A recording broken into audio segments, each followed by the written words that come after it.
새벽부터 국내적으로 수많은 사건 사고가 벌어지고 있습니다. 하나씩 짚으면서 우리가 가야 할 길 한번 살펴보고자 하는데요. 언제나 우리 앞날을 밝혀주시는 분이시죠. 심리학자 김태형 선생님 나와 계십니다. 어서 오십시오. 안녕하십니까? 예. 너무나도 많은 이슈가 있어서 오늘 한번 하나씩 짚어봐야 될 것 같습니다. 첫째로 말이죠. 이 다양하게 터졌지만 아주 간단한 걸 먼저 짚고 가야 되겠는데 간단하지는 않습니다만 네. 민주당과 조국혁신당의 이제 합당 소식이 들려왔어요. 그러니까 지금 야 평가 분석해야 될 문제가 있는데 어떻게 보셨어요? 더불어민주당의 정청래 대표가 조국혁신당 전격적 합당을 제안했는데요. 네. 그러니까 저는 이게 네. 비유하자면 미국과 캐나다의 통합 문제일 수도 있다고 보는데요. 아 그래요? 그렇죠. 아주 독특한 또 분석이네요. 미국과 캐나다. 캐나다 병합하자. 거기는 캐나다는 절대 동의를 안 하고 있지 않습니까? 미국은 그냥 먹으려 드는 거고. 근데 어쨌든 그런 거다. 비유하자면 아, 예. 그런 문제 아니겠냐 이런 건데 예. 그렇다면 그것을 뭐 트럼프하고 네. 캐나다 총리가 둘이서 결정할 문제는 안 되죠. 아니죠. 국민들이 총투표를 해야겠죠. 국민투표해야죠. 예, 당연히. 예. 기업도 그렇습니다. 뭐 조그만 기업과 큰 기업이 있는데 합병한다. 서로 예. 합친다. 주주총회 같은 데서 승인을 해야 받아야 되겠죠. 되지 않습니까? 예. 저는 이 양당 통합 문제는 결국 당원들의 의견을 반드시 물어야 될 문제다 이렇게 생각하는데요. 예. 그런 점에서. 그래서 그럼 과연 민주당 내에서나 조국혁신당은 제안을 받은 입장이니까 그렇다 네. 쳐도 민주당에서 그걸 제안할 때 예. 당원들 사이에서 논의가 있었느냐. 뭐 또 의견이 모아져서 당 대표가 그걸 가지고 통합 제안을 한 거냐. 뭐 그런 점에서는 좀 아쉽죠. 근데 하지만 우리가 언뜻 생각해 보면은 많은 국민들도 저기는 언젠가는 통합될 거다라고 하는 그런 좀 막연한 생각들을 갖고 있지 않았나요? 뭐 그런 생각은 할 수 있죠. 예. 근데 절차가 있으니까 저는 좀 내부 논의가 충분히 진행이 되고 그걸 던져가지고 일단 내부에다가 뭐 조국 혁신당과 통합하려고 하는데 하면 어떻겠냐. 그래서 당원들이 논의도 하고 국회의원들도 논의하고 그걸 모아서 제안을 했으면 이게 절차상으로 좋았지 않느냐 그런 생각이 그 들어요. 문제는 어찌 보면은 지금부터 이제 논의가 이제 불이 붙는 것이니까 순서의 차이는 있어도 그런 예를 들어서 내부에 반대가 많으면 하기 어려운 거 아니겠습니까? 그렇습니다. 제가 얘기한 거죠. 국민투표 붙였는데 안 한다 그러면 못하는 거죠. 거니까. 예. 다만 얘기가 이미 나왔는데 안 되면 제가 볼 때 타격은 조국혁신에 많이 받을 것 같아요. 그럴 수도 있죠. 아무래도. 그리고 뭐 사실 이 두 당이 좀 체급 차이가 많이 나요. 그렇죠. 체급 차이가 나죠. 네, 그래서 당대당 통합이 과연 민주당 쪽에서 받아들일 수 있을까 당원들이 그런 거는 조금 뭐 저는 그쪽 당원이 아니니까 상관없습니다만 어떻게 결정하든 예. 민주당 당원들 입장에서는 왜 당대당 통합을 하냐 체급 차이가 많이 나는데 민주당 입장도 실익도 별로 없어 보이기도 그렇습니다. 그래서 흡수 통합하는 게 차라리 낫지 않냐 이렇게 그렇죠. 얘기할 수도 있겠죠. 예. 그래서 그런 여러 가지 문제가 앞으로 논의가 충분히 돼야 된다. 그래서 그 절차를 잘 밟아서 민주적으로 의사결정을 한 다음에 예. 뭐 당원들이 원한다면 하는 거고요. 원치 않는다면 못 하는 거겠죠. 알겠습니다. 그건 뭐 앞으로 점점 이제 발전해 갈 테니까 네. 그 정도로 짚고 넘어가도록 하겠습니다. 제일 먼저 잡고 싶은 이야기는 한덕수 전 총리 23년 선거 얘기를 좀 하고 가야 될 것 네. 같습니다. 사실 근데 제일 중요하게 보았던 것은 내란이 인정됐다라는 것 같아요. 그동안에 보면은 왜 윤석열과 그 일당들은 자신들이 내란이 아니고 무슨 뭐라 그랬더라? 개몽령. 라고 했는데 네. 근데 이번에 보니까 전두환처럼 이렇게 아래로부터의 쿠데타가 아니라 위로부터. 친위 쿠데타 위로부터 한 거라 더 나쁘다 뭐 이런 내용이 네, 나왔어요. 맞습니다. 저는 뭐 일단 사실 예. 헌재가 예. 내란으로 판단을 했어요. 했죠. 그러니까 윤석열 탄핵이 된 거 예, 아닙니까? 그래서 법원에서 헌재가 이미 내란으로 판단을 했는데 그동안 조희대 사법부가 국회라든지 이런 데 나와서 보여주는 모습들 또 일부 판사들의 모습들을 보면 그 헌재의 판단조차 존중하지 않는 듯한 그러니까 윤석열의 이 쿠데타를 내란으로 명확하게 정의하지 않는 듯한 이런 흐리멍텅한 모습을 보여가지고 계속 그랬죠 좀. 네네 사람들이 걱정이 좀 많았는데 뭐 이건 뭐 운이라고 해야 될지 모르겠지만 이진관 판사가 제일 먼저 내란 관련 선고를 하게 되면서 그러니까요. 정확하게 이것은 내란이다 이렇게 예. 규정을 했고요. 또 아까 중요한 점을 지적하셨지만 그 이진관 판사가 과거에 밑에서부터 내란을 일으킨 것보다 예. 위에서 일으킨 게 더 나쁘다, 더 그러니까요. 위험하다 이런 얘기를 했는데 전 정확한 지적이라고 생각합니다. 왜냐하면 밑에서 일으켰을 때는 그 제압을 당할 가능성도 높고 그렇죠. 그렇게 해서 어렵게 정권을 잡으면 예. 정통성 문제가 생기기 때문에 그렇죠. 유화 정책을 좀 펴요. 그런데 그러니까 아주 잔혹하게는 못합니다. 예. 자기들이 한 짓이 있어가지고 근데 친위 쿠데타가 성공해버리면 그야말로 간이 배 밖에 나와서 야, 마음대로 한단 말이에요. 상상을 초월하는 막 그렇죠. 예. 잔혹한 탄압, 예. 학살 이런 걸 할 위험이 있죠. 예. 그래서 이진관 판사가 역사적 얘기까지 쭉 꺼낸 거 아니에요. 역사적으로 볼 때 친위 쿠데타가 훨씬 더 안 진짜 좋았다. 나쁘다. 네, 그래서 너는 과거에 전두환 뭐 이쪽 거의 이 판결을 참조할 이유가 없고 새롭게 판단을 해야 된다라고 이제 얘기한 거 그런 점이 아주 저는 의미가 있다 이렇게 이제 보고요. 조희대 사법부한테 상당한 압력이 되지 않겠느냐 그렇겠죠. 생각이 듭니다. 근데 이거 23년형도 좀 한번 짚어봐야 될 것 같은데 네. 보통 일반적으로 보면 이제 구형량보다 뭐 좀 평균 적게. 보면 이제 절반 정도 때리고 해서 15년 구형 나왔을 때 네. 아, 생각보다 한 뭐 7, 8년 정도에서 멈추지 않을까 이런 생각들도 많이 했단 말이죠. 네. 근데 이게 올려친다 그러거든요. 보통 우리 저 용어로 쓰면 그렇죠. 23년을 올려쳤단 말이죠. 이게 굉장히 드문 경우인데 네. 어떻게 보셨어요, 이거는? 뭐 이거는 어떻게 얘기하면 네. 내란 특검도 너희들 장난하냐 이렇게 얘기한 거랑 비슷해요. 그렇죠. 질타를 한 거네요. 네, 그냥. 야 너희들 15년 이게 말이 되냐? 장난치지 마라. 장난치지 마라. 니네가 한 20년은 뭐 했어야 되는 거 아니냐? 맞아요. 최소. 뭐 그런 얘기를 우회적으로 사실 내란 특검을 질타한 것이다. 예. 그래서 저는 공소도 좀 이렇게 변경하라고 했었죠. 하는 네, 도중에. 맞습니다. 예. 그래서 저는 내란 특검이 전반적으로 구형량이 좀 적다. 물론 이제 윤석열한테는 사형을 구형했지만요. 나머지 형에 대해서는 구형량 자체가 좀 적다. 이런 생각이 들고 그래서 그렇게 비정상적인 구형에 대해서 이진관 판사가 제대로 구형을 내린 거죠. 뭐 사실 뭐 저는 인도주의적 구형이라고 봅니다. 인도주의적 구형. 선고. 선고. 왜냐하면 요새 예. 100세 시대라서 예. 102살까지 살면 나올 수 있거든요. 이게 감옥에서 죽지는 않습니다. 예. 그러니까 인도주의적 판결이군요. 네. 근데 여기서 말입니다. 이 우리가 그 한덕수의 그 과거 행적을 좀 볼 필요가 있겠다 이런 생각이 네. 드는데 한덕수가 2024년도 12월 8일이었나요? 그러니까 비상계엄 사태가 국힘 해제 이제 국회 해제로 사실상 표결로 인해 가지고 이제 네. 사실상 끝나고 나서 네. 기억나시잖아요. 그 한동훈하고 네. 한덕수가 둘이 나와가지고 무슨 윤석열 만나가지고. 네, 무슨 아니 저 왜 공동 담화 발표했잖아요. 그때 윤석열 만나고 나서 했던 건가요? 그렇죠.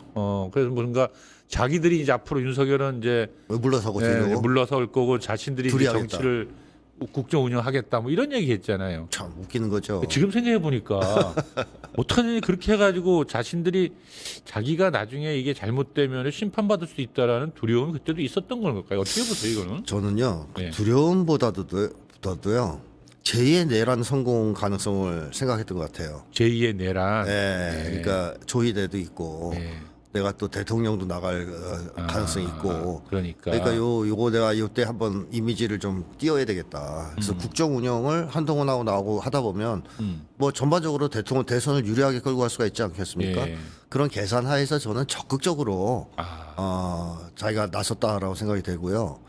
사실 저는 여기서 한덕수는 그렇다 쳐요. 한덕수는 원래 기회주의자니까. 예. 한동훈이가 진짜 웃겨요. 저는. 한동훈이 왜냐하면 예. 한동훈이가 추고 대상이었지 않습니까? 그랬죠. 체포 대상이. 그렇죠. 그래서 반대 의결도 한 거 아니에요. 예. 물론 이제 투표권 없습니다만 한동훈은 자기 개파 동원해서 계엄 해제에 찬성하게 했단 말이에요. 그러면 한동훈이가 계엄을 왜 반대했을까? 그러니까 민주주의를 파괴하는 행위이기 때문에 반대했을까? 과연 아니라는 게 드러난 겁니다. 이 사건으로.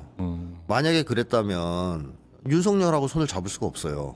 그렇지. 또 한덕수하고 손잡고 제2의 내란에 참가할 이유가 없습니다. 그렇죠. 선을 걷어야죠. 저 장면이 안 나온다는 거 아닙니까 지금 그죠? 근데 한덕수가 부르고 윤석열이가 딸빠따바 하니까 그럼 나가 이제 앞으로 나서서 국정을 어떻게 한번 해보겠다고 해서 기분이 좋아가지고 그럼 얘가 자기가 수거 대상의 명단에 들어가면서 제거 대상만 아니었다면 이 사람도 내란에 그렇죠. 동참했을 사람이다라는 제가 거예요, 그 얘기죠. 결론적으로. 예, 원래 이 사람은 내란에 예. 반대할 사람이 아니라는 겁니다. 한동훈이가 지금은 내란을 반대했다고 막 그걸 가지고 장사하고 있지만 사실상 수고 대상만 아니었으면 전 내란에 적극적 참가를 했을 가능성도 있다고 봐요. 한동훈은 좀 더 앞으로 좀 이 조사를 해봐야 돼요, 그죠? 아, 한동훈 왜 진짜 골치 아픈 인간입니다. 근데 한덕수 얘기를 한 김에 좀 더 하면 말이죠. 네. 지금 이제 가만히 또 돌아보니까 어떤 모습이 기억나냐면 그 왜 대통령 권한대행을 하면서 끝까지 헌법재판관 임명 안 했죠. 안 했잖아요, 계속. 네, 버텼죠. 버티고 그러다 결국은 탄핵돼서 물러나면서 그 최상목이한테 주면서 또 이제 끝까지 넌 두 명만 버텨라. 해라, 버텨라 막 그랬던 거 아닙니까? 그랬다고 봐야죠. 그러니까 얘는 끊임없이 내란을 그러니까 이 경상도 사투리 말하면 디비나 사이라고 하는데 네. 그 상황을 뒤집으려고 무척 노력한 것 같아요. 제2의 내란을 저는 예, 꿈꿨다. 꿈꿨다. 그러니까 한덕수는 윤석열의 내란이 성공할 것으로 보고 예. 사실상 협력했다가 이번에 23년을 받은 거 아닙니까? 네. 그래서 문건 보고 낄낄댔던 거잖아요. 네. 자, 그 뒤에 계엄이 해제됐음에도 불구하고 네. 미련을 못 버리고 못 버리고 이거 성공할 수 있다. 그래서 성공할 수 있다고 본 거죠. 그러면 동참한 겁니다. 적극적으로. 그래서 적극적으로 사실은 내란 행위를 계속했다. 그래서 저는 특검이 조사를 할 때 12월 3일 전후의 행적만 가지고 기소하는 걸 잘못했다고 봐요. 그 이유를 봐야 된다고 생각합니다. 그 이유 어떤 짓을 했느냐. 그럼 한덕수는 말씀하신 대로 윤석열 만나가지고 우선 국정을 떠맡겠다는 얘기도 하고 헌법재판관 임명도 거부하고 심지어 대통령 후보까지 출마해요. 맞아. 우리 대통령 후보 얘기 나왔으니까 그 영상 한번 잠깐 보고 갈까요? 여러분, 저도 호남 사람입니다. 서로 사랑해야 합니다. 아껴야 합니다. 같이 뭉쳐야 합니다, 여러분. 저때 정말 너무 괴기스러웠잖아요. 되기스럽죠. 예. 네. 아니 저 사람이 왜 저래 할 정도로 막 네. 난리였는데. 이제 뭐 앞으로는 이제 여러분 저도 깜빵 죄수입니다. 뭐 이제 서로 사랑해야 됩니다. 이렇게 외치겠죠. 깜빵에서. 그러니까 말입니다. 근데 그 대선 후보가 되는 과정에서 또 한 번 괴기스러운 일이 벌어지잖아요. 그렇습니다. 야밤 날치기. 야밤에. 그러니까 보면은 사실 5월 3일 날 국민의힘 전당대회에서 김문수 후보가 대통령 후보가 돼요. 네. 이 사람은 무소속으로 출마를 해가지고 근데 이 사람을 갖다 갑자기 당을 입당시켜가지고 네. 야밤에 쿠데타를 일으켜서 후보 교체를 해버린 거 아닙니까? 그렇죠. 그러니까 내가 가만 생각해 보니까 이런 범죄자를 야밤에 입당시켜서 대통령 후보로 만들려고 했던 당이 국민힘 아닙니까? 그렇습니다. 그렇죠. 이들의 보이는 힘을 보면은 완전히 이거는 범죄 공범들의 더러운 야합인데 어찌 보면 막 살려고 하는 이제 발버둥 아니었겠어요. 뭐 살려는 것 이상이었다고 봅니다. 저는. 뒤집으려고 완전히 판을 뒤집어 보려고 한번 그 의도가 있었다. 그러니까 그 한 시나리오가 어땠을까요? 그러니까 이렇게 만들어서 놓고 자, 그러니까 일단 계엄은 해제됐지 않습니까? 계엄을 해제시키고 그때 이제 윤석열 일당. 예, 윤석열은 관저에서 버텼죠. 관제에서 버티고 네, 그다음에 조이대는 예. 계속 조이대는 이재명 대통령을 못 나오게 만들려고 했죠. 시간 끌다가 예. 결정적으로 파기환송을 하려고 했습니다. 제가 볼 그랬죠. 때는. 예. 그리고 그 시점에 한덕수 출마. 그래서 대선 후보로 나가고 그러려고 했던 거죠. 이재명 대통령 자격 발탈한 다음에 한덕수가 당선. 이 시나리오를 갖고 있었다. 그렇죠. 적극적으로 시행에 옮긴 거예요. 그러니까 한덕수하고 조희대하고 국민의힘하고 다 세트로 윤석열 세력하고 같이 제2의 내란을 획책한 겁니다. 죄송합니다. 제2의 내란을 획책한 겁니다. 사실상. 그렇죠. 그것도 사실은 저는 처벌 대상에 들어가야 된다. 조사와. 그렇죠. 그렇게 봅니다. 근데 이 국민의힘은 이제 아직도 윤어게인을 외치면서 반성도 안 하고 있는데 이게 보니까 이번 내란 선고가 딱 떨어지면서 가장 지금 진퇴양난에 빠진 것 같아요. 네, 맞습니다. 이미 내란으로 선고가 됐다는 소리는 전 국민적으로 이제 내란 판명이 될 건데 계속 저러면서 윤어게인 외치고 있다가는 지금 뭐 어떻게 되겠어요? 국민의힘 앞으로 이거. 그렇죠. 근데 이 재판부에 대해서는 어느 정도 기대는 좀 갖고 있을 수 있어요. 1심에서 이진관 판사가 워낙 괜찮은 분이라 예. 제대로 된 판결이 나왔지만 다른 판사들도 그럴 거라는 보장은 없고요. 아 그러면 우리 그 주기현이 들어가기 전에 이진관 판사 판결하는 거 잠깐 좀 영상 준비된 거 보고 갈까요? 12.3 내란 과정에서 사망자가 발생하지 않았고 내란 행위 자체는 몇 시간 만에 종료되긴 하였습니다. 그러나 이는 무엇보다도 무장한 계엄군의 맨몸으로 맞서 국회를 지킨 국민의 용기에 의한 것입니다.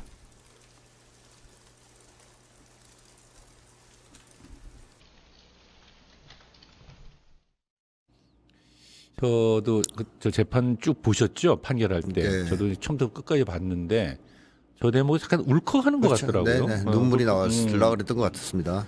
그러니까 이제 뭐냐면은 감정이 고조된 건데 결국은 너희가 이런 나쁜 짓을 했지만 그것은 국민들이 막아낸 거다. 그렇죠. 이 얘기를 한 거잖아요. 그래서 저도 저 보면서 약간 좀 울컥하던데.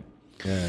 그러니까 이게 직위원의 그런 그 개그 프로 같은 봉숭아학당과 비교한다면 이건 굉장히 이제 명장면 같아요. 네네. 아까 이제 약간 그 앞으로의 재판 얘기도 좀 하시고 할 것 같은데 어떻게 보셨어요? 그래 이 문제는.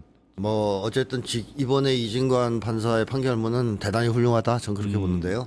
아까 얘기한 것도 있지만 또 한 가지 제가 주목했던 것은 한덕수가 네. 내란이 성공할 것 같으니까 예. 그러니까 자기가 해야 될 의무를 방기하고 예. 여기에 이제 숟가락 얹었다. 그렇죠. 이런 내용이 나와요. 음. 그래서 이 기회주의적인 행태를 기회주의자다. 예. 사실은 한덕수는 기회주의자다 이 얘기를 한 거 아닙니까? 그렇죠. 근데 그걸 사실상 단죄한 겁니다. 그래서 이것도 저는 상당한 의미가 있다. 왜 우리나라 역사에서 기회주의자들이 잘 처벌을 안 받았습니다. 그렇죠. 처벌을 받으면 기회주의가 아니죠. 그렇죠. 기회주의는 원래 처벌받으려면 옮겨가가지고 예. 처벌을 면하는. 그래서 한덕수처럼 계속 이쪽 저쪽 왔다 갔다 하면서 살아남는 이게 기회주의이기 때문에 근데 그 처신에 대해서 강하게 질타하지 않았습니까? 그런 점에서도 의미가 있다라고 판단이 되는데 이 이진관 판사 같은 사람은 사법부에 절대 다수가 이진관 판사 같을까?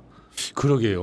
진짜 어떻게 보세요? 그렇진 않을 것 같습니다. 소수파일까요, 이런 분들이? 소수라고 봅니다. 아, 그럼 이렇게 생각하겠네요. 저 한덕수는 와 판사 완전 배정 잘못 받았다. 그렇죠. 재수 원포 썼다. 이렇게 조희대가 힘을 못 썼냐 왜 여기에 대해서는 좀 이렇게 직위원 투 같은 사람들을 붙여주면 좋았을 텐데. 그렇죠. 나가 직위원이 필요한데 왜 나한테는 안 붙여주고? 그래서 황교안이는 뭐 저기 그러니까 자기 재판은 판사 바꿔달라고 그러는 것 같던데요. 또 이진관 효과구만요. 어.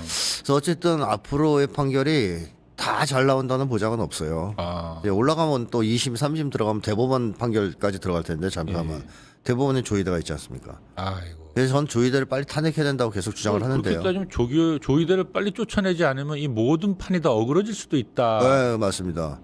그래서 지금 그렇네요. 딴 거 할 때가 아니라 조희대 탄핵을 해야 될 때 탄핵할 아니냐. 때다. 저는 그런 생각이 들어요. 아, 그래서 이렇게 변호사들이 설치네. 우리 이번에 이 재판 과정에서 잊을 수 없는 몇 가지 장면들이 있지 않습니까? 네. 우리가 오늘 쭉 총정리를 해보는데 그 중에서 잊을 수 없는 장면이 하나 있다면 저는 그 윤석열 재판할 때 김계리 변호사가 네. 저는 개몽되었습니다. 뭐 이때 정말 좀 빵 터졌는데 또 하나는 이제 그 한덕수 재판에 나타나서 깽판을 치는 변호사가 하나 있어요. 예. 이하상 변호사 혹시 준비되어 있나요?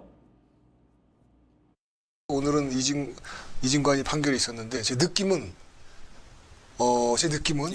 사이코패스들이 칼 들고 막 돌아다니면서 아무나 찌르는 것 같은 느낌? 좀 그런 느낌 받았어요. 그래서 제가 저 워딩이 떠오르더라고요. 대현이가 지져도 가고 진관이가 지져도 갑니다. 우리. 이 어떻게 제정신이 아닌 사람들 같아 보이는데. 이하상이라는 변호사가 예. 정광훈 부하잖아요. 아, 정광훈 부하예요? 네, 정광훈 꼬봉입니다. 아. 또 뭐 딱 하나만 얘기하면 예. 정광훈을 떠받드는 사람이 제정신이겠습니까? 그러니까 이 사람은 아, 그렇군요. 정광훈 같은 극단적 광신자. 광신자군요. 사실 정광훈은 광신자가 아니에요. 정광훈은 장사꾼입니다. 정광훈은 오히려, 장사꾼이고 오히려. 다른 사람들은 광신자고. 밑에 있는 사람들이 광신자죠. 그러니까 어지간한 정상인이라면 정광훈을 추앙할 리는 없습니다. 그러니까요. 이 사람은 정광훈 밑에서 만세 부르고 다니는 사람이란 말이죠. 그러니까 일단 제정신이 아니라는 얘기를 하고 싶고 그다음에 사실 저렇게 깽판을 치면 도움이 안 되잖아요, 재판에. 도움 안 되죠. 예. 괜히 재판관 화만 나게 만들. 판결만 더 나올 건데. 그렇죠. 그러니까 합리적이지 않다는 얘기죠. 그러면 이 사람이 왜 그렇게 깽판을 쳤냐? 이 전략적 판단, 뭔가 손익계산. 전략적 판단을 하고 있는 거 아닙니까? 아니죠. 손익계산, 전략적 판단을 못하는 거죠. 못하는 겁니까? 그걸 하면 지 기분도 안 되는 하는 거예요, 그러면? 그 순간 어. 화나면 뚜껑이 열려버리는 거고 뭐 이제 뭐 그래요? 시기하면 이제 분노 조절을 못한다든가 또는 뭐 병적인 승부욕 같은 거 있어요. 예. 한동훈도 그런 게 좀 있는데 아주 작은 거에 집착해서 앉으려고 하는 매 건건 이기려고 하는 그러면서 이제 난동을 부리는 병적인 승부욕. 네, 병적인 근데 승부욕 같은 거. 꼭 저는 도리어 쟤네들이 저러는 게 어차피 이제 유죄가 많이 형량이 나올 거니까 어차피 뭐 많이 나오더라도 끝까지 싸우는 모습에 이렇게 보여주려고 하는 건가? 뭐 이런 그러기에는 너무 저질이죠. 아 그런가요? 뒤를 가는 또 이렇게 생각하면서 그러는 줄 알았더니 그러기에는 너무 저질입니다. 나와서 하는 말도 그렇고 법정에서 하는 행동도 그렇고 예. 결국 감치까지 받은 거 아닙니까? 그러니까요. 아직 예. 감치도 또 아직 안 되고 있어요. 한번 뭐 시정됐다가 다시 감치 명령을 내렸다 그러는데 그 사람 감치되는 날 여기저기서 아무튼 다들 박수치고 좋아할 것 같기는 해요. 근데 어쨌든 이 사람은 지금 정광훈이가 구속돼가지고 예. 조금 마음이 불안할 텐데. 좀 불안하겠네요. 예, 어쨌든 정상적인 변호사는 아닙니다.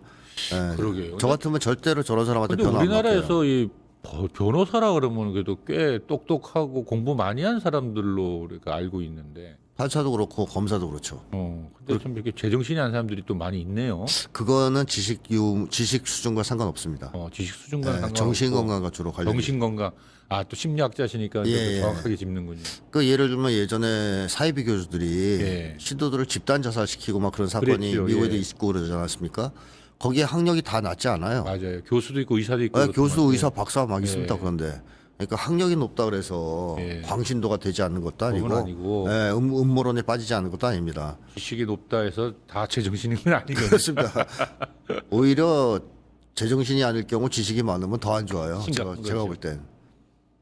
근데 이제 아무튼 간에 이 한덕수의 재판으로 인해서 네. 윤석열의 사형 구형이 이제 이루어져 있는데 음. 이 재판을 제가 볼 때는 직위원이라 할지라도 이제 함부로 뒤집기는 참 어려워졌다는 생각은 듭니다. 일단 근데, 구형량이 나왔으니까. 예. 예. 구형이 사형이 나왔기 사형이 때문에. 나와 있는데. 그러니까 1년, 2년 못 주겠죠. 이건 뭐 사형 아니면 무기해야 된다면서요. 원래는 그렇죠. 예. 예. 근데 뭐 얼마나 깎을 수 있는지 판사가 뭐 재량으로. 감형 조항들이 또 있으니까. 그러니까 판사가 예를 들면 20년 구형을 하면 예. 10년 줄 수도 있긴 있어요. 그렇죠. 그러니까 이제 사형 선고 구형을 했기 때문에 예. 그거를 뭐 자기 마음대로 20년 줄 수도 있긴 한데 근데 지금 분위기가 조금 저는 예전과 달라졌다고 생각합니다. 예. 어떻게 달라졌냐면 극우 내란 세력의 최초의 목표는 음. 윤석열이 석방될 걸 예상했던 것 같아요. 처음에는 예, 그랬죠. 예, 지기현과 조희대가 있으니까. 그렇죠. 그리고 석방이 되면 그 기점에 내란 세력이 총궐기 하는 거로. 총궐기 하고. 그때만 해도 좀 시끌시끌했거든요. 그렇죠. 지금은 잘 안 나오지만. 재파로 오는 거 막 국회의원들 수십 명 가서도 막기도 하고 그랬잖아요. 그렇습니다. 그렇게 하고 전국 혼란을 이용해서 서부지법도 난동도 하고. 뭐 그런 식으로 해서 네. 전국을 혼란스럽게 만들어서 지방선거에서 최소한 선전하고 선전하고. 그다음에 조희대 사법부가 이재명 대통령에 대한 재판을 전격적으로 재개하고 해서 정권을 뒤집겠다. 임기 내. 이런 목표를 처음엔 추구했던 것 같습니다. 예. 그렇게 움직였거든요. 흐름 자체가. 근데 보니까 안 될 것 같은 거예요. 자기들이 봐도. 그렇지. 이제 분위기가 왜냐하면 바뀌었- 일단 사람들이 잘 안 나오고 그다음에 미국을 믿었는데 미국의 입장이 영 아닌 것 영 같고 도와주는 것 같지도 않고. 오히려 이재명 대통령 좋아하는 것 같고 그러니까 미국은 안 도와줄 것 같고 항공모함 보내준다더니 헛소문인 것 같고 그렇죠. 뭐 항공모함 보내서 이재명 대통령 체포한다는 소문을 네 냈었잖아요. 그렇죠 그거 믿었죠 근데 그런 거 계속 무너지면서 예. 분위기가 가라앉기 시작했죠 저쪽 내부에서 예. 그리고 이재명 정권의 지지율이 워낙 안정적이에요 그러니까 뭐 60-70%를 계속 육박하기 때문에 뭐 지지율이 좀 떨어지고 그래야 총궐기를 해도 지방선거에서 선전하고 그럴 수 있지 않습니까? 예. 자, 그런 것들을 쫙 고려해 보면 야 이거는 좀 어렵겠다. 윤호기에는 좀 어렵겠다. 그래서 방향을 좀 바꿨다고 보는데 그럼 어떻게 바꿨을까? 어떻게 바꿨죠 그러면? 윤석열만 죽이자. 윤석열은 이제 이형 가치 없다. 죽이자. 아웃시키고. 쟤는 죽여야 된다. 그럼 윤석열을 빨리 중단해야 되는 거 아닙니까? 그렇습니다. 그건 이제 장동혁이 말을 안 듣는 거죠. 어. 조갑제를 비롯해서 보수 세력이 장동혁 하는 말이 그거 아닙니까? 그렇죠. 윤석열 잘라라. 그렇죠. 어. 근데 장동혁이가 꼴통이잖아요. 아이고. 그러니까 말 안 듣는 거 아니에요.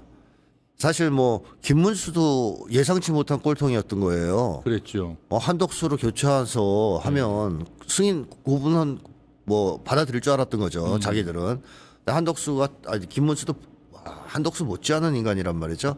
그러니까 완전히 목리를 부려가지고선 한덕수가 대통령 후보되는 걸 막았단 말입니다. 그렇죠. 이것도 예상 못했던 거 아닙니까? 그렇죠. 그러니까 장동혁 변수도 예상 못했던 거예요. 그렇구나. 얘가 대표가 되는 것도 예상 못했고 장동혁이 저 정도로 꼴통인 것도 예상을 못한 겁니다. 좀 합리적인 사람이 당 대표가 됐으면 지금쯤 벌써 윤하고 절연하고 절연했죠. 지방선거 준비를 좀 새롭게 좀 리모델링 해가지고 하려고 했을 건데. 이제 보수 세력이 원하는 그래서 예. 윤하고 절연하고 예. 장동혁 세력과 한동훈, 이준석, 그다음에 필요하면 이낙연 손 다 잡고. 손 싹 잡아서 보수를 하려고 재편하고 했는데. 그래서 지방선거에서 최대한 그걸로 입지를 좀 다져보자. 그러니까 보수가 재결 발판을 만들자 하는 게 목적이라고 생각하는데요. 일단 윤석열은 그래서 조희대에게 가는 요구사항이 달라졌을 가능성이 있어요. 예전에는 석방시켜라 석방시켜라. 이렇게 요구하다가 야 윤석열은 그냥 죽여라. 그냥 걔는 감옥에 넣어. 걔는 날려 그냥. 걔는 안 되겠어. 내보내면 더 골치 아파. 그럼 조희대도 지기현한테 그럴 거 아닙니까? 기현아, 얘 석방 이제 취소다. 네 마음대로 해라. 사형 때려도 괜찮다. 했을 수도 있거든요. 그럼 지기현이 혼란스럽겠죠. 여태까지 내가 접대 재판을 했는데 소위 봉숭아학당처럼 이제 이진관처럼 해야 되는. 이진관처럼 해야 되나? 그래서 지기현이 조금 이 근엄한 짓을 하고도 했어요. 질책도 하고 놀랍게도 변호인들을 그런 이상한 태도 변화가 감지됐는데 그게 이제 오다가 바뀌었을 수 있다는 거죠. 그러면 지기현이 사형을 때릴 가능성도 배제할 수 없게 된 겁니다. 선고할 가능성도. 왜냐? 윤석열은 죽여도 된다 그러니까. 그러니까. 그 대신 문제는 윤석열을 뺀 나머지를 다 살리려고 할 겁니다. 특히 저는 김건희를 살려낼 거라고 생각해요. 김건희를 내보내 주려고 할 거다. 네, 김건희가 내란 수기 아닙니까 사실상. 물론 그렇죠. 김건희가 지금 혐의가 거의 드러난 게 없어요. 뇌물죄 정도밖에 없습니다. 그렇군요. 그 김건희가 몇 년만 살고 나갈 가능성이 있어요. 그렇겠네요, 진짜. 그러면 김건희를 중심으로 사실상 뭉치나요? 내란 세력들이 예. 사실상 포획돼 있다고 저는 생각하는데 그러니까 윤석열이 입을 열면 윤석열 정권의 어떤 그 실체, 뭐 나쁜 짓 한 거 예. 이게 드러날 게 별로 없어요. 윤석열을 맨날 거기 사우나하고 자가지고 몰라요 국정을. 김건희가 합니다. 김건희가 뭐 누가 어떻게 했고 뭐 이걸 다 알아요. 그러니까 제가 볼 때 김건희가 입을 열면 예. 그거 내란 세력은 완전 쑥대밭되거든요. 쑥대밭 되니까 김건희를 도리어 끄집어낼 것이다. 살려야 된다. 김건희는 살려야 된다. 김건희가 입을 열면 다 죽는다. 뭐 이런 아이고. 지금 분위기란 말입니다. 그렇네요. 아주 또 새로운 분석이네. 그러니까 김건희는 살려내고 윤석열은 감옥에 아웃이다. 오래오래 아웃시킬 것이다. 네. 알겠습니다. 그럼 한번 더 지켜보기로 하고 오늘 예. 한덕수 이야기는 그 정도로 한번 하고 다음 이슈로 넘어가겠습니다. 그 검찰 개혁 문제를 좀 짚어야 될 것 같아요. 네. 우리가 이제 오늘 주로 한 주 동안 벌어졌던 일들의 지금 핵심들을 다 지금 정리하는 시간인데요. 이게 지금 이제 공소청 중대범죄수사청 법안을 이제 예고한 거란 말이죠. 네. 그런데 여기서 보면은 향후에 이게 지금 이제 민주당 내 반발도 많이 생겼고 왜냐하면 뭐 보안 수사권도 주고 하는 것 같으니까 도대체가 수사와 기소의 완전한 분리, 소위 말하는 이제 검수완박이냐 아니냐 이게 문제 같은데 네. 제가 좀 여쭤보고 싶은 것은 이게 결국 정부안이 내놨는데 정부안을 갖고 민주당에서 시끄러워졌다고 하지만 엄밀하게 보면은 정부안이라면 대통령의 의중일 거란 말이죠. 그럴 가능성이 높죠. 그렇죠. 그러면 제가 볼 때 이분이 이제 워낙 실용적인 사람이니까 수사권을 완전히 빼앗는 게 목표가 아니라 검찰이 무소불위로 휘두르던 권력을 못 쓰게 하는 것이지 수사권 자체를 뺏는 게 목표는 아니다. 이렇게 생각하는 건가 이런 느낌을 받았어요. 어떻게 보십니까 이거는? 기자회견에서 자기 입장을 얘기하셨죠. 예. 그러니까 권력을 완전히 다 뺏는 권한을 뺏는 게 목적이 돼서는 안 되고 국민 권익에 도움이 되는 쪽으로 이거는 개정이 돼야 된다. 예. 이런 입장을 얘기했는데요. 예. 그러니까 이재명 대통령 생각은 그런 것 같습니다. 그러니까 검찰한테 다 뺏고 그걸 경찰한테 몰아줄 수는 없다. 경찰한테 몰아줄 수는 없다. 경찰이 몰려고 하면 경찰이 다시 검찰 되는 거 아니냐. 예. 왜냐하면 파워가 세지니까. 그렇죠. 경찰이 너무 세지겠죠. 그렇죠. 그래서 숫자도 많고. 이거 견제를 좀 시켜야 된다. 예. 그런 생각을 좀 하는 것 같단 말이죠. 예. 저도 그런 생각이 들어요. 검찰이 그동안 나쁜 짓을 너무 많이 해가지고 진짜 아작을 내버리고 싶은 이 마음이 다들 있는데 그렇죠. 그것이 기준이 돼서는 안 되겠다. 검찰 개혁에서 그러니까 합리적으로 검찰이 과거처럼 모든 권한을 독점하고 예. 그야말로 자기들 마음대로 사람을 잡아다가 없는 죄 만들어서 감옥 보내고 있는 죄 덮어주고 이런 짓을 못하게끔 제동장치를 거는 것. 네. 그다음에 경찰과 검찰 같은 데가 서로 상호 견제할 수 있는 상호 시스템을 견제하게 만드는 해줘야 것. 이런 쪽으로 검찰 개혁을 하는 것이 맞지 않을까 하는 생각은 들거든요. 그러면 저기 수사 보안권 정도를 가지고서는 검찰이 과거와 같은 그런 권력을 휘두를 수 없을 것이다 이렇게 보시네요. 그러니까 이재명 대통령이 그런 얘기를 했어요. 그러니까 이거 예외적으로 인정해야 된다. 예외적으로. 아직 이제 인정한 건 아니고 여지를 뒀는데, 그러니까 예를 들면 한 이틀 남겨놓고 경찰이 던져주면 어떡하냐. 그럼 경찰 마음대로 이거 조작할 수 있다는 얘기지 않습니까? 그렇죠. 그런 경우에 한해서 뭐 예를 들어서 경찰이 A라는 사건을 수사했는데 시간이 너무 짧았다. 검찰이 B라는 수사를 보완 수사할 수는 없어요. 그렇죠. 그런 건 금지해야 됩니다. 옛날에 그 짓을 했거든요. 예. 근데 A라는 사건에 대해서 A 사건이 미비하다라든가 무리할 때 보완 수사를 요구할 수 있는 그런 특수한 경우에는 조항을 좀 넣어서 견제 장치를 넣어야 된다는 얘기를 신년 기자회견에서 하셨거든요. 그런 정도의 보완 수사권이라면 저는 있을 수 있다고 봅니다. 그러니까 우리 소장님은 그 일반적으로 시민사회 영역에서나 또는 민주당에서의 일부 소수이긴 하지만 주장하는 것처럼 이렇게 무조건 수사권과 이 기소를 완전히 분리시키는 것만이 개혁이다 이렇게 보지는 않으시는 거네요. 수사 기소는 분리해야죠. 그건 대원칙이죠. 대원칙으로 분리하는데 예, 그런 어떤 견제 장치라든가 견제 장치는 심어놔야 되는 게 이런 맞다. 것들을 얘기를 논의를 해서 가장 합리적인 안을 만들어내야 된다. 이런 알겠습니다. 얘기입니다. 그게 또 어찌 보면 대통령의 의중일 수 있다라는 거지요. 네. 알겠습니다. 자, 이제는 또 다음 이슈. 사실은 이게 굉장히 큰 이슈인데 제가 이제 다른 걸 먼저 짚은 게 하도 지금 신천지 얘기를 좀 해야 될 것 같아요. 계속 터지고 있으니까. 네네네. 이게 신천지가 파도 자꾸 나오는데 네. 사실 국민의힘 당원 가입을 지시했고 이들이 조직적으로 움직여서 대선에 개입하고 이랬다는 거잖아요. 정교 유착이라는 소리인데. 그렇죠. 예.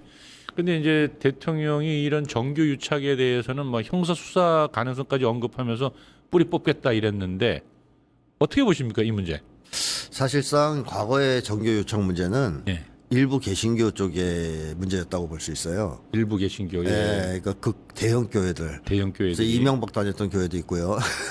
이제 그런 식으로 뭐 정광훈도 개신교 아닙니까 일단은. 그렇죠. 그래서 그쪽이 사실 예전에는 문제였는데 지금 시대 오늘날의 시대에는 사이비 종교 집단, 예. 신천지라든가 통일교라든가 예. 건진법사라든가 이런 사람들이 문제가 되는 상황인데 왜 이렇게 됐을까 하는 거를 한번 생각해 본다면 한국의 극우 세력이 자력으로 집권하기가 어려운 상황이 점점 오고 있었던 겁니다. 상황 자체가 한마디로 선거에서 이기기 어려운 상황으로 계속 흘러왔어요. 예. 정세가. 그러니까 얘네들이 야 우리가 우리 힘만으로 이제 집권하기는 어렵겠다. 우리가 결탁을 해야 되는 거죠. 개신교는 원래 지지했으니까 예. 뭐 개신교는 계속 지지했단 말이죠. 근데 예. 이것만으로는 안 되겠다. 그럼 어디 표 없냐? 좀 끌어올 데 없냐? 해서 눈 돌린다가 사이비 종교인 겁니다. 사이비 종교들이군요. 그러니까 이 사이비 종교가 문제도 있지만 예. 저는 이 극우 세력 예. 국힘당이 문제라는 거예요. 그러니까 자기들의 실력으로 예. 장사를 할 수 있어야 되는데 예. 안 되니까 자체 힘은 안 되고 어디 가서 깡패들 데려다가 앉혀놓고 예. 그걸 가지고 장사하려고 했던 거 아닙니까? 그래서 근데요, 아까 그 일반적인 그 극우 개신교의 문제와 함께 또 유사 종교들까지 다 이제 끼고 이제 사실 이제 엉망진창이 된 건데 네. 그 중에서 개신교 중에서도 특히 대통령님도 이제 그걸 자꾸 언급하셨는데 종교의 정치화는 반드시 뿌리 뽑아야 된다 하면서 극우 설교의 우리 잠깐 그 준비된 영상이 있죠. 이 모든 사태를 보면서 이재명이가 죽어야 대한민국이 사는 것입니다. 우리는 다 살았기 때문에 그래서 걱정 안 하고 이재명이 죽어야 대한민국을 산다고. 이재명이 죽어야 대한민국이 산다.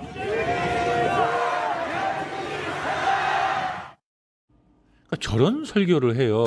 근데 사실 저희가 아마 표현의 자유가 있다고 하지만 대통령이 죽어야지 나라가 산다는 발언을 저는 영향력 있는 목사가 대중연설 속에서 한 번도 아니고 자꾸 한다면 네.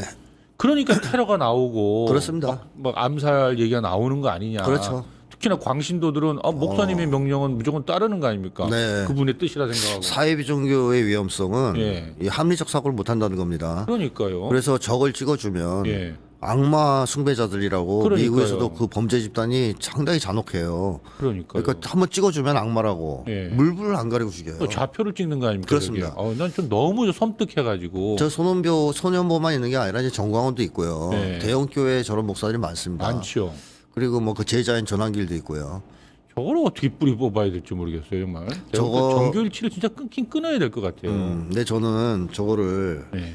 처벌한다 그래서 한 번에 뿌리는 못 뽑을 거라고 예상합니다. 아 처벌로는 안 된다. 처벌하지 말라는 게 아니라 예. 아주 단호하게 처벌을 해야 됩니다 이번에 네. 조사를 해서. 조사를 해서. 그렇다고 해서 이게 싹 사라질 사라지지 것이라고는 않을 거다. 보지 않는다는 거죠. 그렇죠, 왜냐하면 아무래도. 이게 공급이 돼서 그래요 광신도가. 당신들이 그러니까 광신도의 공급을 막아야 됩니다. 그러니까 사람들이 신천지나 네. 통일교나 소년부한테 안 갈 수 있게 해줘야 돼요. 그러면 누가 저런 데 가느냐 주로 누가 갑니까? 현실에서 소외된 사람들 소외된 사람들이. 그리고 심한 무력감에 시달리는 사람들 예. 그다음에 뭐 여러 가지 같은 자기가 이제 불안감 시달리는 사람들 정신 건강이 사실 좋은 사람들은 저런 데 안 갑니다. 그렇기 때문에 한국 사회가 병들어서 예. 끊임없이 사람들이 구석으로 몰리면 자살하는 사람들 생기는 거고 아이고. 또 어떤 사람들은 저런 사이비 종교에 그냥 그야말로 쏠려 들어가면서 정신을 놔버릴 수도 있는 겁니다. 근데 저런 사이비 종교 같은 저런 말도 안 되는 막 사람 이재명을 죽여라고 외치는 사람들이 국민의힘에 또 왕창 입당을 해가지고 국민의힘 갖고서 또 뭘 하려고 하니까 그래서 점점 더 국민의힘이 극단 정당화되는 거죠. 극우화되는 거죠. 극우화되는 겁니다. 완전 이제 그 히틀러의 나치당 같은 형태로 이제 간다 이렇게 봐야 되는 거죠. 그 이상이라고 봐야죠. 아이고 네. 참 걱정입니다 정말. 그래서 이번에 어쨌든 신천지를 시작으로 예. 단호하게 전 처벌을 하고요. 일단은 일벌백계 하고 일벌백계 하고 그 다음에 이런 것을 근원적으로 막을 수 있으려면 네. 국힘당도 처벌해야 됩니다. 국민의힘을 진짜 반드시 해야 될 거예요. 요즘 당명을 자꾸 바꾼다는데 제가 그렇게 생각했어요. 정말 통일 신천지라고 이제 이렇게 이름을 당명을 바꿔야 되지 않을까 이런 생각이 들던데. 유사종교당. 예, 유사종교당. 그러니까 이 국민의힘이 네. 끌어들였다고 제가 말씀드렸잖아요. 그러니까 이 사이비 종교 집단이 예. 국민의힘이 거부하는데 밀고 들어간 게 아니에요. 그렇죠. 자기 국민의힘이 끌어당긴 거죠. 원해서 예. 이 사람들을 접촉해서 끌어들이는 겁니다. 이런 정당은 존재 가치가 없어요. 민주주의를 파괴한 정당 아닙니까? 그러니까 내란에 동참한 것도 있지만 이런 행위 자체도 정당 해산 사유가 됩니다. 그런데 어떻게 보세요? 그 국민의힘이 그 장동혁 대표가 단식 쓰러질 때까지 하겠다고 했는데 7일 만에 8일인가요? 박근혜 대표가 와가지고 일으켜 세운 것 같아요. 박근혜가 왔다기보다는요. 예, 불렀나요? 막 전화 걸어서 빌었을 것 같아요. 울면서 와달라고. 빨리 와서 좀 나 좀 배고파 죽겠다. 밥 좀 먹게 해달라고. 근데 이런 아무튼간에 뭐 저희 거기에 대해 평가하고자 하는 의지가 전혀 없습니다. 전 단식을 너무 희화화시키는 것 같아서 네. 할 말이 없는데 다만 그 장동혁 대표 같은 사람이 지금 국민의힘을 이끌고 있는데 전망이 어떻습니까? 국민의힘의 전망 뭐 장동혁이가 확실히 끝장날 겁니다. 완전히 망가뜨려 놓나요? 잘하고 있습니다. 지금. 잘하고 있습니까? 그러니까 장동혁이가 보수 세력에 엄청 압력을 넣어서 네, 그 사과해라. 네, 그리고 이제 한동훈하고 힘을 합쳐라. 네. 그러니까 한동훈이 그때 우호적 얘기를 합니다. 유은어기엔을 외쳤던 세력이라고 다 배제하지 않겠다. 손잡을 수 있겠다. 명령을 받은 거죠. 네. 그래서 준비하고 있었어요. 장동혁과 악수하려고. 알죠. 근데 장동혁이가 사과를 그지같이 해놓고 제대로 하지 않아 개사가 비슷하게 한 거죠. 윤석열식으로. 그래놓고 바로 한동훈 제명을 때려버렸잖아요. 예. 한동훈하고 합칠 수가 없게 됐죠. 이런 멋진 짓을 하고 계시지 않습니까? 그러면 이제 장동혁이가. 앞으로 국민의힘은 장동혁 대표에게 맡겨놓으면 뭐 자기들이 알아서 이제 자폭할 것이다. 이렇게 디스트로이어입니다. 제가 볼 때. 네, 알겠습니다. 파괴자, 종결자. 종결자다. 알겠습니다. 그런데 우리가 이 민주당에 요즘에 벌어지고 있는 문제를 또 지적하지 않을 수가 없어요. 이제 국민의힘 얘기는 많이 했는데 사실 그 동공천 문제 네. 이거 참 보통 일은 아니거든요. 그렇죠. 예, 그러니까 이게 지금 김병기 의원의 당의 제명이 이루어지니까 이제 탈당했고 이제 강선우 의원과 뭐 김경시 의원 간의 1억 수수설 이런 게 이제 전부 다 수사를 하고 있는데 사실 돈을 받고 공천 주는 건 이게 범죄도 이 보통 범죄 아니거든요. 그렇죠. 민주주의를 완전 히 파괴하는 그렇죠. 거고 국민들이 선택권을 갖다 돈으로 막아버리는 거 그렇죠. 아닙니까? 근데 네. 과거에는 전부 다 이런 동공천이 국민의힘에서 벌어지는 줄 알았더니 이게 전부 다 물론 지금도 뭐 국민의힘 알 수는 없으나 더해요, 더. 네, 더 하겠지만 훨씬 더. 근데 이 희한하게도 요즘에 계속 민주당 내에서 터지고 있어요. 이걸 좀 어떻게 봐야 됩니까? 뭐 저는 네. 이렇게 관점을 가져야 된다고 봅니다. 민주당은 완전히 깨끗한 정당이다? X. X 아닙니다. 아니다. 네. 민주당이 과거보다는 좀 깨끗해졌다. 더 과거보다는 좀 나아졌다. O. O. 네, 그렇게 봐야 된다. 예. 그러니까 민주당이 돈 공천이 없는 정당일까? 전 그렇게 생각하지 않습니다. X. 네, X입니다. 다만 과거에 비해서는 좋아지고 있다. 과거보다 좋아졌다. 특히 이재명 대통령이 대표 시절에서 공천혁명을 한 다음부터는 네. 상당 정도 좋아지고 있다. 하지만 아직도 문제는 있을 것이라고 봅니다. 그래서 민주당도 이런 문제는 단호하게 대응해서 네. 이제 근절해야 돼요. 완전히 새롭게 깨끗한 정리해야 정당으로 된다. 만들어야 됩니다. 네. 근데 국힘은 이거는 아무것도 아닐 정도로 돈을 안 주고 한 사람이 있을까 싶을 정도로 많이 했을 가능성이 있어요. 그렇죠. 예. 근데 뭐 지금 우리가 이번에 민주당 내에서 벌어지고 있는 이 동공천 문제를 이야기할 때 네. 국힘 너희 더 더러울 거야라는 이야기는 사실상 이렇게 와닿는 얘기는 아닌 거죠. 사실 그렇죠. 민주당 내의 문제를 정화하는 기계로 삼아야 된다. 그렇죠. 이렇게 보고 넘어가면 되겠죠. 이거는 이번에는 일벌백계 해야 된다. 일벌백계 해야죠. 네, 알겠습니다. 이해운 장관 지명 얘기를 또 한번 정리하고 네, 가야 될 것 네. 같은데 이제 청문회가 드디어 우여곡절 때 시작이 됐어요. 네. 됐는데 사실 부동산 청탁이나 뭐 자녀 병역 특혜나 또 그 사람이 갖고 있는 다양한 이제 그 갑질 이런 것들이 쭉 이제 터져 나왔는데요. 사실 근데 이렇게 원래 국민의힘에 있던 의원 출신을 장관으로 이제 탁 하려고 할 때는 네. 엄밀하게 보면은 이제 이재명 정부가 입장에서 보면 굉장히 그 야심찬 계획이었던 거 아닙니까? 그렇죠. 그러니까 여야를 비롯 망라하고 일꾼을 쓰겠다. 쓴다 뭐 이런 의미였을 것 같은데 그렇죠. 약간 좀 차질이 온 거 아니냐 이런 생각도 들긴 하는데요. 이거 전망 결론 어떻게 해야 됩니까? 낙마해야 됩니까? 저는 그래서 말입니다. 예. 그 소개 성과는 이미 거뒀다. 이미 소개 성과 어떤 소개 성과를 이룬 거죠? 신호가 갔어요 저쪽에. 투하하면 살려준다. 아 투항하면 살린다. 그게 최고의 시그널이었군요. 저는 그런 생각이 들어요. 예. 그러니까 뭐 지금 국힘은 침몰하는 배입니다. 침몰하는 의미가 탈출해서 오면 봐준다. 다 죽게 생겼어요. 근데 이재명 구조용 보트가 온 거예요. 이재명호. 조그매요. 그리고 실력이 있고, 보트를 보내줬군요. 예, 실력이 있고, 타고 그다음에 탈출해라. 내란과 단절할 생각이 있으면 예. 그런 사람은 태워주겠다. 그러니까 이 살려준다. 의원이 연락 뛰어내린 거 아니에요, 살려고. 뛰어내렸는데 그리고 이제 떼어내려고 보니까 얘가 비리가 많아서 지금 문제가 된 건데 예. 어쨌든 국힘 쪽에 신호가 간 겁니다. 다 죽이는 게 아니고 누구도 뛰어내리면 봐준다. 항복하면 살려주기는 하겠구나. 또는 장관 자리도 잘하면 줄 수 있겠구나. 이것이 주는 신호는 상당하죠. 그런 면에서 소기 성과는 이루었으나 그렇죠. 교란시키는 데서 그다음에 보니까 너무 많은 거예요, 비리가. 어떻게 해야 됩니까 이럴 때는? 이거 뭐 그만 너무 심하면 임명하면 안 되죠. 뭐 당연한 거죠. 근데 그러니까- 이미 저는 신호가 갔다 저쪽에. 그래서 아마 국힘당 내에서도 예. 국힘당이 미래가 없다고 생각되면 예. 좀 이혜훈처럼 예. 탈출하기 위해서 지금 머리 굴리는 사람들 꽤 많아졌을 거라고 생각합니다. 알겠습니다. 뭐 어떻게 될 것 같습니까? 그러니까 거기에 대한 뭐 어떤 뭐 청문회 결과를 보고 판단하지 않겠냐 하는 걸로 넘어가겠습니다. 그렇죠. 예. 네.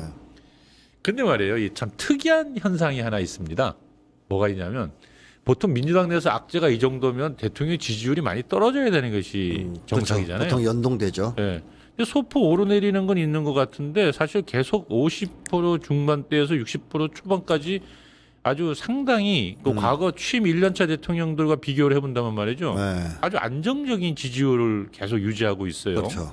이 상황을 어떻게 보세요? 아주 민주당 악재와는 좀 약간 독립되어 있는 것 같아서. 자, 이게 왜 그러냐 하면 저는 일단 우리 국민들이 이재명 정부의 성공이 얼마나 중요한지를 잘 알고 있다고 생각합니다. 열망하는군요. 그러니까 이재명 정부가 무너졌을 때 그 뒤 후과 이게 어떨 건지 다 안다는 거죠. 그러니까 문재인 정권이 실패해서 사실 윤석열 정권이 탄생한 거 아닙니까? 그랬죠. 개혁을 못해서. 그러니까 이재명 정권은 아직 개혁 시작도 안 했습니다. 학습 효과군요. 하려고 그러지. 이제 개혁을 시작하려고 하는 거고 시작도 못한 상태죠. 내란 때문에. 그래서 이재명 정권이 개혁을 본격적으로 추진해서 반드시 성공한 정권이 돼야 된다. 정부가 돼야 된다. 그러지 않으면 그 뒤에 닥쳐올 미래는 암울하다. 여기에 대한 국민들의 공감대가 저는 형성돼 있다고 봅니다. 그래서 이재명 정부를 일단은 초기니까 예. 개혁 초기니까 개혁을 본격적으로 추진할 때까지 지켜보면서 지켜줘야 된다. 지켜줘야 된다. 이런 심리가 상당히 강하다. 그게 강하게 지지율로 딱 유지되고 있는 거군요. 그렇습니다. 그게 이제 하나의 이유고요. 예. 또 하나는 국민들이 이재명 정부, 특히 이재명 대통령과 민주당을 일정 정도 분리해서 인식하는 경향이 있어요. 그건 왜 그럴까요? 그러니까 왜냐하면 이재명 대통령 자체가 예. 민주당이 아닙니다. 원래 주류가 아니에요. 주류가 아니었죠. 그렇죠. 예. 민주당 하면 떠오르는 사람은 차라리 이제 문재인이라든가 예. 이런 사람들이지. 그렇지. 이재명 예. 대통령은 변방에서 떠돌다가 예. 이 민주당 겨우 당대표 돼가지고 예. 그것도 당대표 팔아면 넘겼잖아요. 그랬죠. 의원들이. 예. 그래서 그거 단식하고 그런 걸 보면 이 민주당 하면 이재명 이렇게 인식이 잘 안 돼요. 사람들이. 옛날에 막 김대중 하면 통일당이었네요. 그렇죠. 예. 그게 똑같이 인식이 되거든요. 그렇죠. 사실상 김대중 전 대통령이 그 당을 완전히 장악하고 좌지우지했기 때문에 그렇죠. 만들기도 제왕적이었죠. 했고 만들기도 했고. 예. 근데 이재명 대통령은 민주당을 만든 사람이 아니에요. 거기 들어가서 뭐 공천 안 주려고 그러는 거 애써서 공천도 받았고 변방에서 견제받으면서 어렵게 당대표까지 됐고 뭐 이런 과정을 거쳤지 그런 것도 않습니까? 있고. 그래서 이재명 이퀄 민주당이다. 이런 인식이 강하지 않다는 강하지 거죠. 않고요. 국민들 속에서는. 그래서 조금 이게 분리인식하는 경향이 있다는 것이고요. 그다음에 또 한 가지는 이재명 대통령이 국정 운영을 아주 특이하게 하고 있지 않습니까? 아, 공개하고 다 보여주고. 네, 국민들하고 아, 그 효능감 큽니다. 그거. 국민들한테 네. 소통을 막 직접 하지 예, 않나. 국민이 보여주고 그냥 다 뭐 생중계하지 않나. 파운을 하고, 예. 그러니까 국민들이 보면 시원시원하고 잘하고 시원하죠. 잘해요. 예. 뭐 시원시원하다. 물론 뭐 잘못하는 것도 있겠지만 따져보면 이거 봤을 때는 야 대통령 잘 뽑았네 이런 생각이 드는데 민주당이 좀 못한다고 못한다고 대통령 지지율이 떨어지겠냐. 연동해서 떨어지지 않는다. 그렇죠. 이런 것들이 복합돼서 알겠습니다. 이 지지율이 유지되고 있다고 봅니다. 지켜내야 된다는 마음도 강하게 일어나고요. 네. 예. 무인기 얘기 묻고 좀 이제 네. 정리를 좀 해야 될 거예요. 네네. 사실은 뭐 이제 코스피도 좀 여쭤보려고 했고요. 또 그 캄보디아 얘기도 좀 물어보려고 했는데 지금 시간이 이제 네. 돼서 제가 지금 제일 마지막에 그 무인기 이야기를 좀 해야 될 것 같은데요.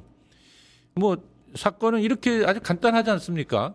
그러니까 남쪽에서 네. 무인기를 쏘았는데 보냈다. 누가 보냈어? 했더니 우리 군은 아니라 하고 민간인인데 예, 민간이라고 하는데 이 민간인이 실실 웃으면서 채널에 나와가지고 인터뷰를 자수했습니다. 하면서 뭐 사실 자기는 거기 우라늄 뭐 저 오염도 수치를 한번 알아보려고 했다 뭐 이러고 있는데 네. 이게 지금 말이 안 된단 말이죠. 그렇죠. 예. 그래서 누군가의 지시가 없이 그러니까 배우가 없이 이런 어마어마한 짓을 하냐. 왜냐하면 전쟁이 터질 수도 있는 위험한 짓을 하는데 그게 하나 첫째 좀 의아하고 또 하나는 선생님은 늘 왜 미국설을 많이 주장했잖아요. 네. 배우에 미국이 있다 이런 거. 네네.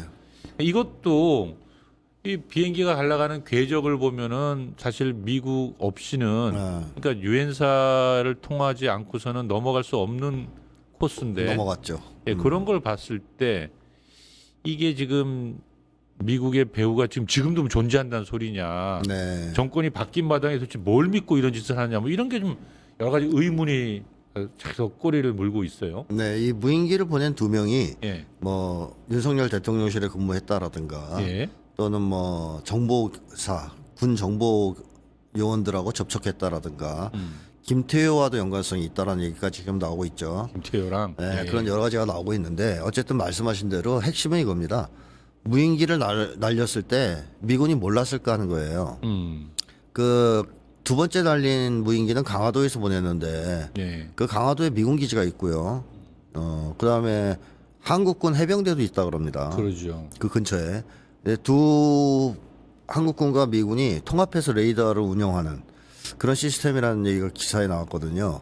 그렇다면 거기서 무인기를 날렸을 때 모를 수가 있을까? 모를 수가 없죠. 과연. 예. 근데 몰랐다면 심각한 문제죠. 그렇죠.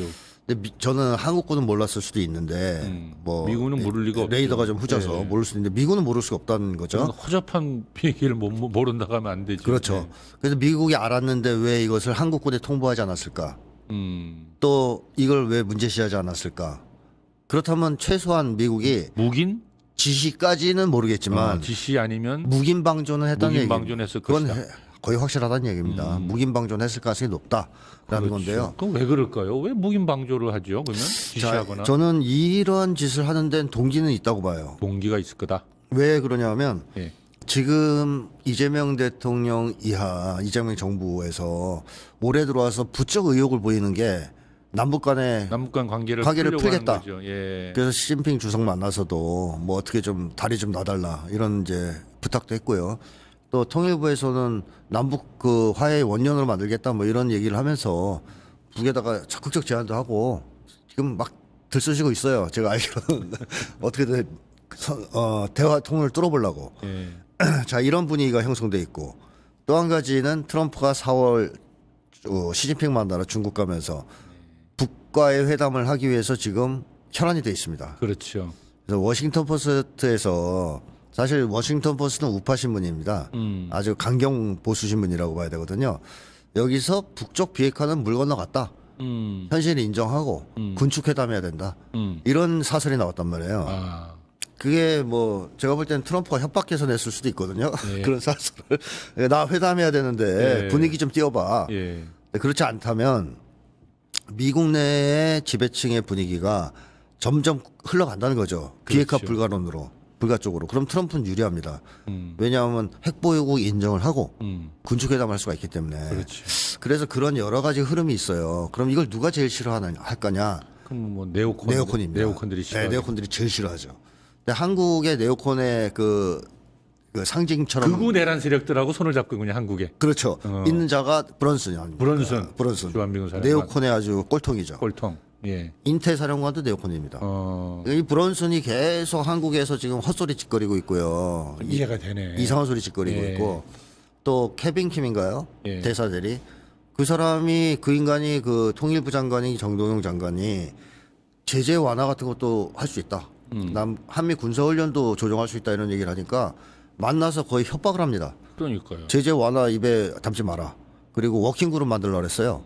근데 통일부의 완강한 반대에 부딪혀서 막혔죠. 실패했죠. 예. 최초입니다. 한국이 개긴 게 이번에 사실. 근데 이런 분위기 때문에 화난 게 누굴까? 네오콘과 케빈 킴. 그다음에 한국의 내란 세력이겠죠.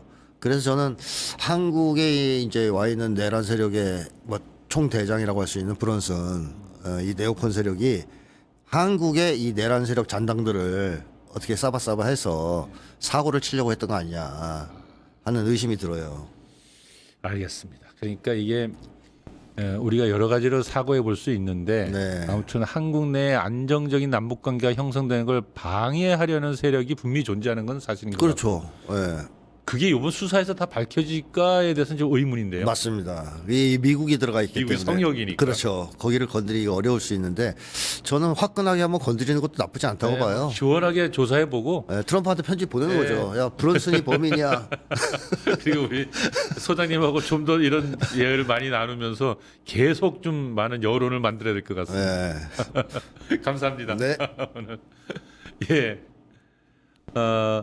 지금 이 오늘 한 주 동안 있었던 모든 이슈들을 한번 쭉 훑어보았는데요. 정말 우리가 정신 바짝 차려야 할 때인 것 같습니다.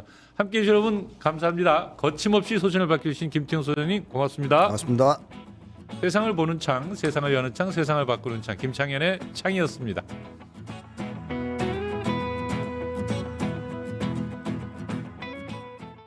파 증권홍합